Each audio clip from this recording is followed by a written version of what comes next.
Welcome back to the channel. This is days 11 and 12 of the 100 horror films in 31 days. Now, on the 11th, I didn't watch anything. All I did was watch college football. Uh, but yesterday, I did get in three films, and they were all subset selections of the day. First up is Psychomania. It's a 1973 British film about a gang and its gang leader, motorcycle gang, and he learns that he can become immortal through a suicide because his mother made some kind of pact with the devil, basically. Uh, and then once they do that, they kind of cross over, then they go about terrorizing this small town they live in. It's a fun movie. It kind of comes across as a made for TV film. It's got George Sanders in it, who apparently committed suicide himself, I believe, after this film. I've seen this a couple times and I've always enjoyed it. Don Sharp directed it. Don Sharp's uh, a classy director.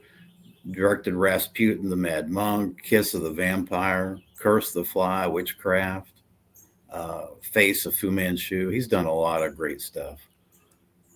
Solid director in the vein of Terrence Fisher.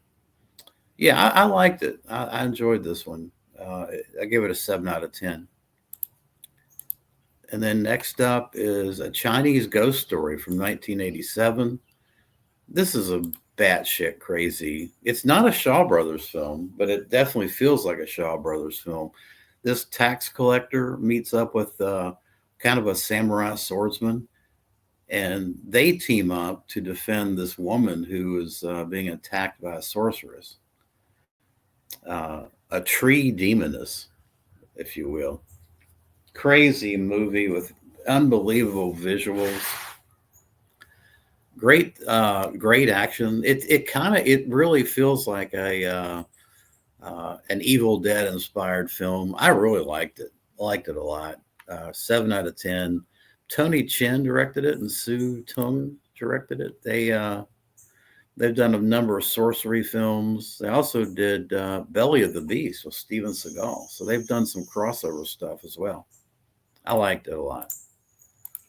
And then finally, one of my favorite movies, Prophecy from 1979.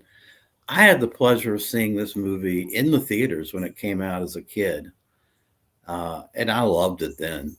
It's an echo horror film uh, about pollution. This lumber company is putting mercury in the water from treated wood, and what the result is, you get these deformed animals. One of them happens to be a fucking bear, mutated bear. It's one of my favorite nature or animal run amok movies. In the '70s, had a bunch of good ones. Grizzly, but I actually like Prophecy better than Grizzly. The camera work in this movie is unbelievable, and the bear effects. It's a guy in a suit, but man, it looks good. You also have in this film maybe a precursor of the sleeping bag kill from Friday the 13th in this film. That's very effective. John Frankenheimer directed it. Who, of course, he did more mainstream stuff like Ronan Seconds, Alan and Dr. Moreau. He did that. Black Sunday. He's done a lot of great films. He's done.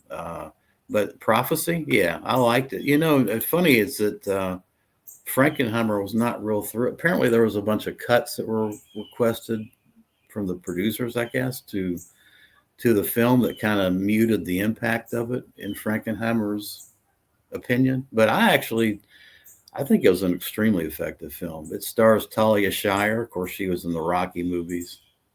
Armand Asante, Robert Foxworth. Great cast, great acting. I give it an 8 out of 10. It's one of my favorite movies. Uh, Now, up for the 13th, I have got teed up. I'm going to try to watch Siberia 2012. I'm going to watch Retribution 2006 with the Japan. It's a Japanese film. I've got The Pact 2012. I've got um, Phantom of the Opera 1925. Of course, that's the Lon Chaney classic. I've got House by the River 1950. A movie I've never heard of, Nazareno Cruz and the Wolf 1975. Uh, I probably won't get in. If I get in 3 or 4 of those, I'll be happy. So, but that's the pending list of watches. So, at any rate, appreciate you kind of following along, and let me know if you've seen any of those films and what you think. Thanks for watching.